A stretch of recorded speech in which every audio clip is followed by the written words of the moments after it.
So here's our national park story. I've been attending national parks ever since I was a young child, and one in particular has been my favorite. That's Yosemite National Park in California. So I moved to Florida a few years ago and met this beautiful woman sitting next to me who I've fallen in love with and had an interest in wanting to make her birthday a very, very special event. So I invited her to come back to California with me to visit Yosemite National Park.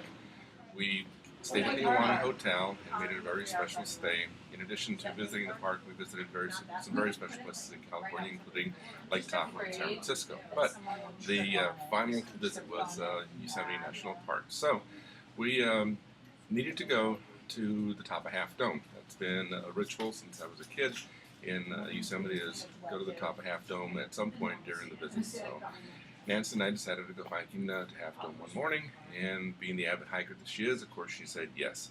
So we started off our morning hike with some reservations, given that it was a long hike, and I knew that it was. I hiked Half Dome a couple of times before. But nevertheless, we hiked to the top of Half Dome, and as we came to the very summit, we sat down for a minute, and I looked over and I said, Nancy, we've done some crazy things in our life, haven't we? And she said yes.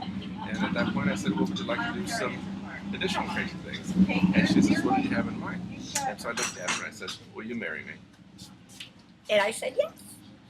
So here we are a year later, and it's become a tradition that every year to celebrate that wonderful occasion that we're going to hike a national park.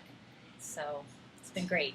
So Acadia thank National you Park. to the national parks and to the rangers and everything that you do in making it such a special place for us to continue to visit and for leaving a legacy for us and those after us to enjoy.